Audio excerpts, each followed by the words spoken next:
My son-in-law's funeral was on a Saturday. By Monday morning, my daughter was sitting in my kitchen asking me to co-sign a $150,000 loan.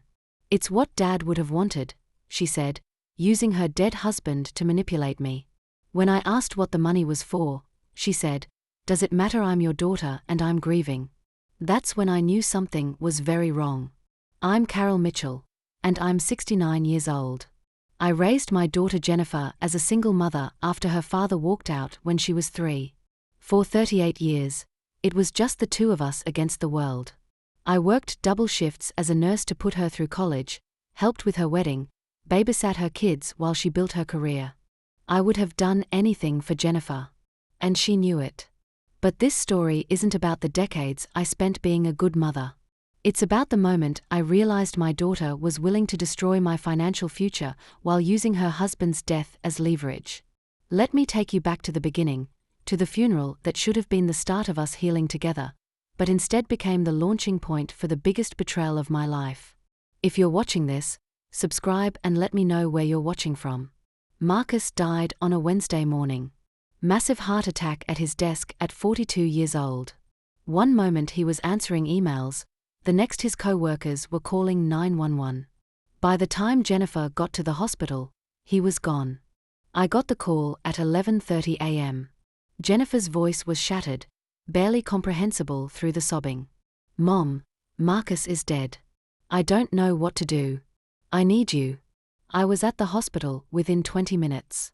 Found Jennifer in the family waiting room, surrounded by Marcus's co-workers and a hospital chaplain trying to offer comfort she couldn't hear. When she saw me, she collapsed into my arms like she used to when she was little and the world felt too big. "I've got you, baby," I whispered, holding my daughter while she fell apart. "We'll get through this together." The next few days were a blur of funeral planning, family notifications, and trying to help Jennifer's kids understand why their daddy wasn't coming home. Emily was 9, Jake was 6, and neither of them could process the permanence of death. I moved into Jennifer's guest room to help with the kids, the meals, the endless details that come with sudden loss. The funeral was on Saturday at Grace Lutheran Church. It was a beautiful service, standing room only. Marcus had been well loved in their community. Jennifer gave a eulogy that had everyone crying, talking about their 15 years together, their plans for the future, the life they'd built. I sat in the front pew holding Emily's hand while she tried not to cry, being strong for her mother. And I felt my heart break for all of them, for the family that had been shattered by something as random as a heart attack. After the service, people came back to Jennifer's house. I stayed in the kitchen making coffee and arranging food people had brought, giving Jennifer space to accept condolences. That's when I overheard her on the phone in the dining room. "I know, Mom. I'll ask her Monday." "Yes, I'm sure she'll do it. She always does what I need." Something about the tone made me pause. Not grief. Not exhaustion. Calculation. I told myself I was being paranoid. Jennifer had just buried her husband. Of course she was thinking about practical matters. That's how people cope with loss, they focus on what they can control. But Sunday night, as I was getting ready for bed in her guest room, Jennifer knocked on the door. "Mom, can we talk tomorrow about some financial things I need help with?" "Of course, sweetheart. Whatever you need." She hugged me tightly. "Thank you. I don't know what I'd do without you." Monday morning came too early. I made breakfast for the kids, got them ready for school with their grandmother they'd be staying with for the week, and settled in to hear what Jennifer needed. I expected questions about life insurance, maybe help understanding Marcus's retirement accounts. What I didn't expect was what she actually wanted. Jennifer came into the kitchen at 8:30 a.m., dressed professionally despite her grief, makeup carefully applied to hide the crying. She had a folder in her hands and that look I'd learned to recognize over the years, the one that meant she'd already decided what she wanted and was just working out how to get me to agree. "Mom, I need you to co-sign a loan for me." I set down my coffee. "What kind of loan?" "A personal loan. $150,000. The number hit me like a physical blow. "Jennifer, that's a massive amount of money. What do you need it for?" "Does it matter? I'm your daughter and I'm grieving. Can't you just trust me?" The defensive tone, the immediate deflection, set off alarm bells. Honey, I'm not saying no. I'm asking what you need the money for. That's a reasonable question. Fine. It's for expenses. The funeral costs, the house payments, the kids' needs. Marcus's life insurance hasn't paid out yet, and I have bills. When will the insurance pay out? 6 to 8 weeks probably. This is just to bridge the gap. Something didn't add up. Jennifer, funeral costs maybe run 10 to 15,000. Even with a few months of house payments and expenses, you're talking about maybe 40,000 total. Why do you need 150? Her jaw tightened. It's what Dad would have wanted. He'd want you to help me through this difficult time. Using her dead father, who'd abandoned us when she was 3, to manipulate me.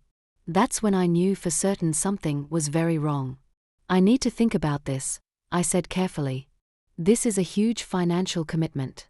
At my age, co-signing a loan that size could affect my retirement security.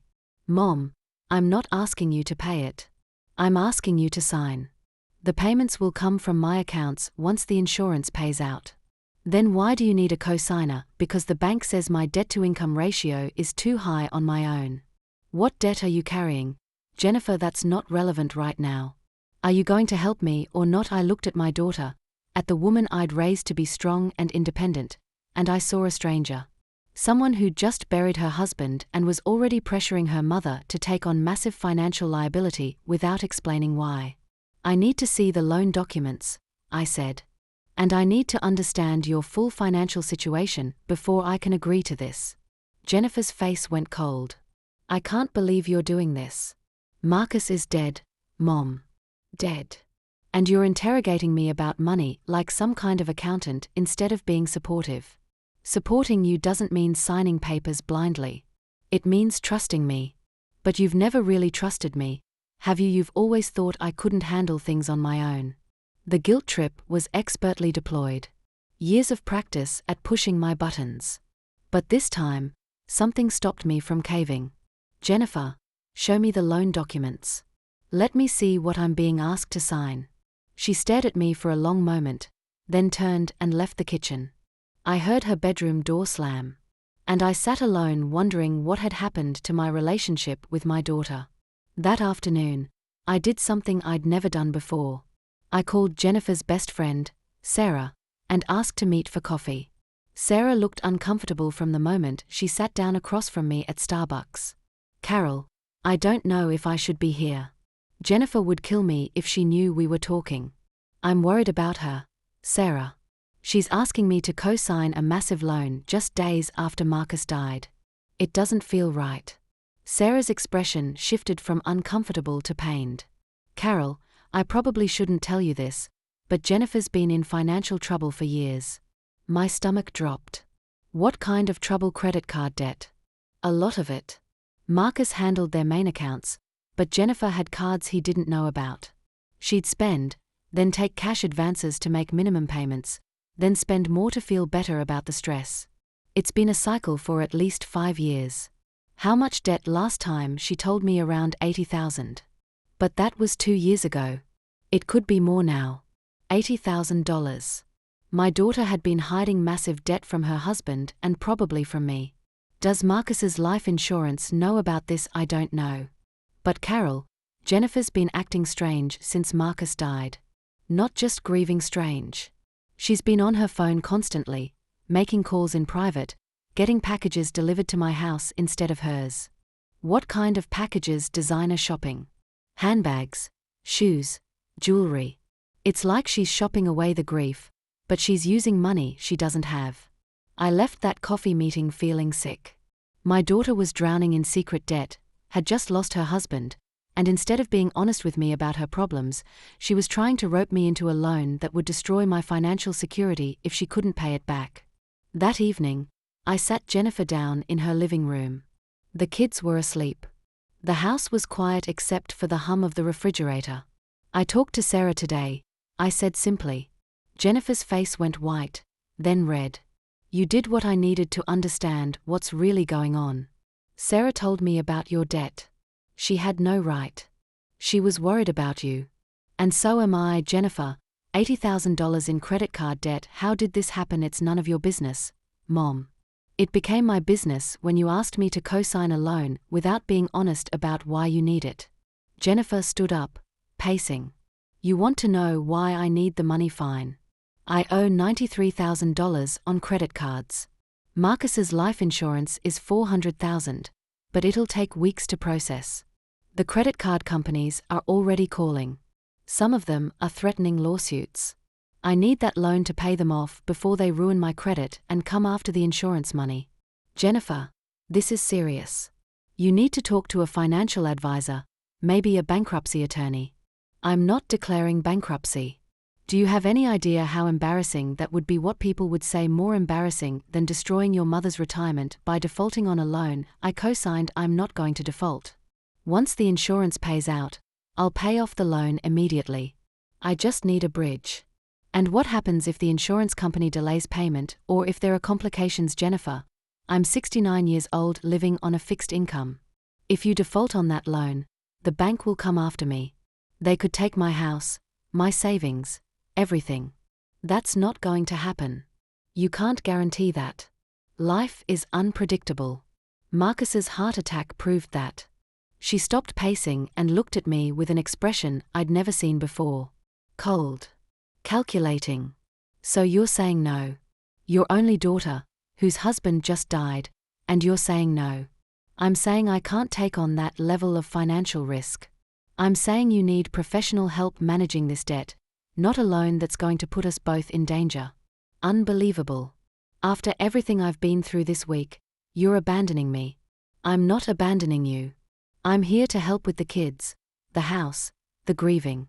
But I can't co-sign a loan that could destroy my financial stability. Jennifer grabbed her phone and keys. I need to get out of here before I say something I'll regret. She left. And I sat alone in her living room, wondering if I'd just destroyed my relationship with my only child. Over the next week, Jennifer barely spoke to me.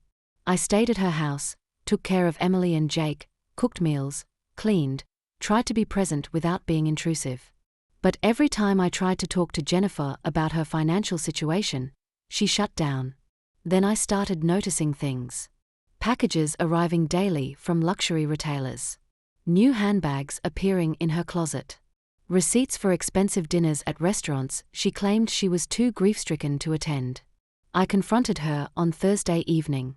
Jennifer, you just told me you're $93,000 in debt. Why are you spending money on designer handbags? I'm grieving, Mom. Shopping helps me cope. Shopping is what got you into this mess in the first place. You don't understand. You've never understood. I need things to feel normal. To feel like I'm still in control of something. You're not in control. You're spiraling. And instead of dealing with your debt and your grief in healthy ways, you're making it worse. Get out. What? Get out of my house. I don't need your judgment. I don't need you telling me how to handle my life. Jennifer, I'm trying to help. No, you're trying to control me. Like you always have. Well, I'm done. Leave. I packed my bags and left. Drove home to my little house and sat in the silence wondering how we'd gotten here. The call came 2 weeks later from a number I didn't recognize. Mrs. Mitchell, this is Detective Ryan Cordova with the Richmond County Sheriff's Department. I need to talk to you about your daughter, Jennifer Marcus. My heart stopped. Is she okay? Are the kids okay? Everyone's physically fine. But I'm investigating a fraud complaint filed by an insurance company. Your daughter's name came up. I'd like to meet with you to discuss some financial transactions she's been involved in. We met at a coffee shop. Detective Cordova was a pleasant man in his 40s who laid out a situation that made me sick to my stomach. Mrs. Mitchell, did you know your daughter applied for 3 separate personal loans in the 2 weeks following her husband's death? Total requested amount $380,000. No. She asked me to co-sign one loan for $150,000. I refused. She didn't tell you about the others? No. One of those applications was fraudulent. She listed you as a co-signer with your forged signature. The room spun. She forged my signature. The bank caught it during verification. Your signatures didn't match their records. That's when they filed the fraud report. Is Jennifer in trouble? That depends on whether you want to press charges. The bank is willing to drop it if restitution is made and your daughter seeks help for what appears to be a spending addiction. I thought about Jennifer, about Emily and Jake, about the family that had already lost so much. What kind of help? There's a financial counseling program through the court system for people with compulsive spending disorders. If Jennifer completes it and pays back any fees the bank incurred investigating the fraud, they'll consider the matter closed. And if she refuses, then she faces felony fraud charges. That evening, I called Jennifer.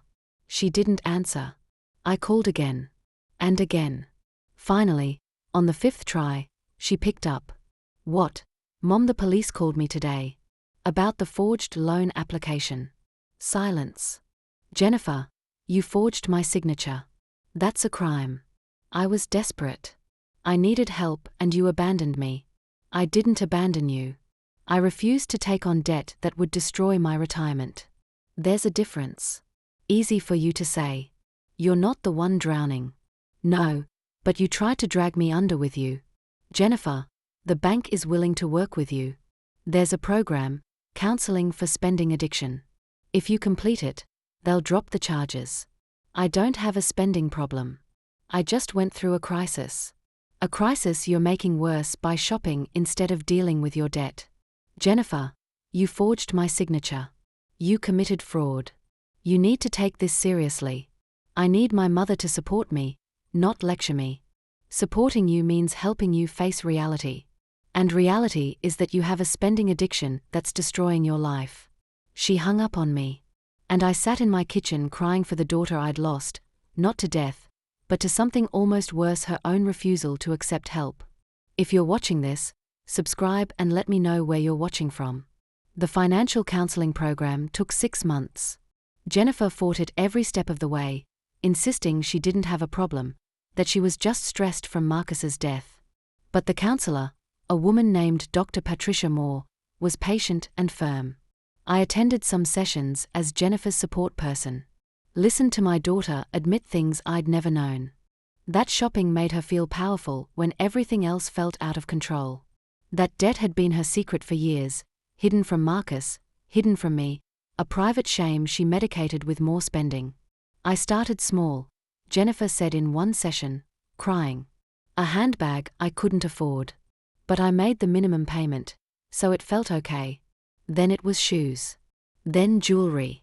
Before I knew it, I had 6 credit cards all maxed out, and I was taking cash advances from new cards to pay the minimums on old ones. That's called a debt spiral, Dr. Moore said gently. And it's very common with compulsive spending disorder. The shopping gives you a temporary high, but the debt creates stress, which makes you want to shop more to feel better. I thought I could control it. I thought Marcus's life insurance would fix everything. But then your mother refused to co-sign the loan, and you panicked. I felt like she was abandoning me when I needed her most. Dr. Moore looked at me. Carol, how did that make you feel? Heartbroken, I said honestly. I wanted to help. But I couldn't risk my financial security. I'm 69 years old. If Jennifer had defaulted, I would have lost everything. You set a boundary, Dr. Moore said. A healthy one. Jennifer, your mother refusing to enable your addiction wasn't abandonment. It was love. That session was a turning point. Jennifer started to understand that my refusal to co-sign wasn't about not loving her. It was about not being complicit in her self-destruction. The settlement with Marcus's life insurance finally came through $400,000. Under Dr. Moore's supervision, Jennifer used it to pay off all her credit cards, set up college funds for Emily and Jake, and create a 6-month emergency savings account. The rest went into a trust she couldn't access without her financial counselor's approval. It's been 3 years since Marcus died. 3 years since that Monday morning when Jennifer sat in my kitchen demanding I co-sign a loan I had no business signing. Our relationship isn't what it was, but it's stronger in some ways. More honest. Last month, Jennifer called me. Mom, I need to apologize for something. What's that? The loan.